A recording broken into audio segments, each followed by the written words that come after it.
guys, welcome back to part 3. We're going to talk about how Ngoc transitions over to get some hospital experience. So with that, we're going to go ahead and go into our video and some questions that we have for Ngoc. So when did you start thinking about getting to the hospital setting and why? I started thinking about getting in hospital setting in my last year of pharmacy school when we were talking about being a retail pharmacist really tough. You have no life. Oh no, I don't want to have no life. So that I didn't have a lot of connection and then working with people in hospitals, so I wasn't looking enough to have a hospital job right after. So I started out at a retail pharmacist, and it is rough to be a retail pharmacist, especially when you first grad. What make it rough? The workflow. You're so new. You scared all the time because you're not sure how to take care of something. You're not sure how to do a resolution, and on top of that, you're not used to focusing on verifiable prescription and the phone call and the technician asking, the patient yelling over there. There's a lot of stimulant. It's hard for you to focus, and you're scared, did I make a mistake? So multitasking and so forth. Yeah, it's very important, multitasking, and know when can you do that and when you need to focus to take care of a problem. Prioritize what to take care first is another thing, and all of that, on top of you being new, you don't know what to do with all the rush. It's really stressful, especially when you work in a big chain pharmacy when it's really, really busy. You don't have time to breathe. So it was really tough. So that's why some people are right to the fact that you have no life working in retail. So that's why I decided, hey, I need an alternative. So that's how I started to pharmacy, hospital setting. Like I say, it's hard for me, and I think for more people too, especially nowadays, to change from retail to hospital when you don't have a connection. So for me to start doing that, I start at an overnight pharmacist, working in a order entry pharmacy. When you work overnight, do data entry for long-term acute care hospital when they don't have the pharmacist on in-house to do that. So you do that overnight. So that's when I started. For me, how did you get started? Kind of talk about did you do an application process, yes. or did someone kind of yes. mention it, or? Yes, I applied, but I did have a friend help me to get a job. So I did apply to her hospital, and she mentioned my name to her director. I think that's how I got my job most of the time. I got somebody help me to get in. So networking is the key. Networking or no working? Yeah. So networking is the key. Yeah, that is right. Even though I apply, it's really hard for me to find a PRN overnight position until my friend, hey, my hospital have the position open. I apply, and she mentioned my name to her director, and then I got a job. And that's how I started, and then I worked there, and I met people, and there's another hospital job somewhere that opened. I applied, and she helped me to get in. It's just a trend. When you start networking, you have your feet in the door one place, you networking again with more people, and you have opportunity for another job. So I think networking or no working. Interesting. Yes, and I think it sounds like that you also have to do your due diligence. I think Ngoc underestimating, also underplays how hard she is in terms of diligently seeking out these opportunities, and also for her to really perform, because if you don't perform well at one job, the next job will be closed on you. So performance and diligence are also two key pieces, but at least to get you started is the connection with it, right? Yeah. So you work in retail, start fresh, and then now you transition over to remote order entry and then another PRN position in a hospital. How was it? It was rough, but once I had the other PRN hospital job, I can't take the job. It's too much, so I gotta drop one. So I dropped the overnight order entry job when I started having the PRN position at the hospital. And What's that like what is your, for those that are not familiar with hospital, what kind of like, describe your typical PRN and duties, or when you're working at the hospital, and then what is PRN in terms of like how often you work? PRN, it really depends on your availability and what the hospital needs. So usually the schedule works out. I guess it depends on where you're at, but the hospital that I'm at right now, they usually do the schedule 1 to 2 months in advance. So they will ask me, hi, right now they ask me what's your availability in April and May. So you send in your date that you free from your other job, and then if happened that one of the pharmacists at the hospital needed off in any of those days, then the scheduler will contact you, hey, no, can you work on those days? And then you confirm, yes, I can work on those days, and they put you in schedule, and it's usually at least a month to 2 months in advance. And what is your typical day? Typical days depends on the shift at the hospital I'm at. Usually, when I work in the morning shift. I do IV. You probably like check in the IV medication that the technician prepare in the IV room, either for antibiotic or a drip. We also do TPN and NICU at my hospital. So it's fun. It's actually really different going from like retail setting, looking at pill, into the hospital setting when you're like, do a lot of IV and drip and baby stuff. Yeah. So can kind of do a comparison. How is it kind of your work preference, or maybe in terms of your work duty between retail versus hospital, or similarities? What are the differences? There is difference. With retail, what I like and don't like is different with what I like and I don't like in the hospital. So what I like about retail is I have that patient interaction, constantly telling people how to take the medication, how they do take it, why do they take it with food, do they need to keep it in the refrigerator, how long, and things like that. That I like about being a pharmacist in retail setting. You have that interaction. You pretty much like educate them about the medication. Sometimes they didn't know the certain medication work better at nighttime. They didn't know that. So you kind of ask them and kind of adjust their schedule in certain their drug therapy. So there's a lot of that going on in retail setting. So that make me like being a retail pharmacist very much. The only thing I don't like about it is sometimes I feel a lot of pressure because of the financial or the business aspect of it. So that is the thing I don't like about hospital setting. That's the only thing I don't like about retail setting. Hospital is fun for me because it's completely different with retail, because I got to do IV medication, I had to do antibiotic, I got to do compounding sometimes. So those are the things that are different and fun for me. And the setting is not as stressful at retail. Like there's sometimes in the hospital, yes, there's the urgent medication, you have to get it off stat, and there's a lot of pressure at that point, but it's slowed down. Whereas in retail, it's like constant. It's a constant like stat order. So yeah. And then when we talked, I know you mentioned about being able to make recommendations to the physicians at hospital setting when you're able to see a patient complete profile versus in the retail side, there might be that limited capacity. So yes, can so you explain? It's easier to do a clinical intervention in a hospital setting because you're able to see the patient, the whole profile, why they're in for, what happened dry, what their, what is it called? I gotta go and think.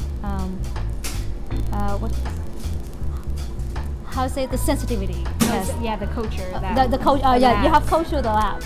You have that lab, and then you'll be able to give the doctor a recommendation of an antibiotic on formula that are best for the patient. So it's easy for you to actually look through that and give them that recommendation. Was it in a retail setting? Because time to time, I will run into the situation of the patient cannot afford an antibiotic. Then what the alternative? I don't know what is this for. I don't know what the indication, and I don't know what the culture. Most of the doctor they don't do cultural in the outpatient setting. So for my work approach in those questions is not clinical anymore. It's more about financial. What do I have that are affordable for the patient? And I list those antibiotic, and it's up to the provider to pick whatever they think that be more helpful for the patient. So it's different process, different thought process when you make an intervention in a hospital setting versus intervention in a retail setting. So going from a retail setting, which are you currently in right now, and trying to get, you work about 2 to 4 days a month, depending on the availability of other staff needing you. How do you keep up with that start out with that clinical knowledge, since you've been in retail for 4 years and now going to a hospital where you're expected to perform, and all these IV antibiotics that you haven't really been exposed to the past 4 years. So what do you do to stay update with the knowledge and get you up to speed? I think it's like the more work that you do. I mean, as a PRN pharmacist, people know, your manager know, and your coworker know that it's hard to be a PRN pharmacist because you're not there all the time and you not get used to what they have in the hospital and things like that. So they're very understanding. But you have to know, you have to make notes and study. So every time I go back to the hospital, I look over my notes. Because there's some time that I don't go back to work until a month later. There's something I forgot. So write a good note, make a really good note, ask a lot of questions when they train you, and review it, before you go to work. And what other resources that you use to help you? So in terms of IV, not just IV antibiotic, just IV meds in general, I use Global RVH. I think that's most pharmacists do that. I think one of my pharmacists who trained me showed me that it's really helpful. It's quick and easy. You can use that. I use that, and if you want to, you can use. Most hospitals they have their pharmacy reference, pharmacology, a lexicon. Yeah, they all have that. You can go on there and look for IV meds as well. But the shortcut and the easy and fast way is Global RVH.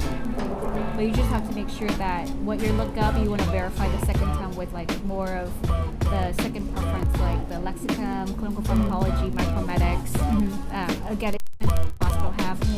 Another thing that I feel like it might be helpful would be Pharmacist letter, which you may have to subscribe separately, but they have charts and tables that will be really easy for you to get up to speed.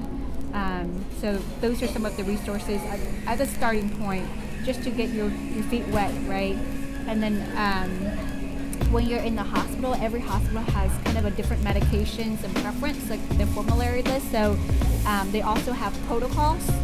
So being able to look through their protocols, their policies. Some hospitals require you to do more clinical management of antibiotics, like vancomycin dosing. So looking through the protocol, anticoag management, how they want you to do it, those are also really good starting point, just to get yourself grounded in the clinical world. So what's one thing that you have learned as a PRN pharmacist that have helped you a lot in your day-to-day when you're working in the retail side? So PRN pharmacist in hospital helped me in retail setting. It actually helps a lot because I understand how to process the patient in and out of the hospital. So I able to relate that visit and explain it to the patient in a way that they understand because the patient doesn't know. Like let's say they go home with a list of medication, and there are some medication that they need to be continued by a PA, by their primary doctor. Some patients they don't know that. They just bring the prescription that they got from the hospital, fill it, and they think that is. Especially for people that go into the hospital because they have like hypertension crisis. They go home, they have hypertensive medication to go home with. And most of the time, the hospital gives them 7 days or a month supply.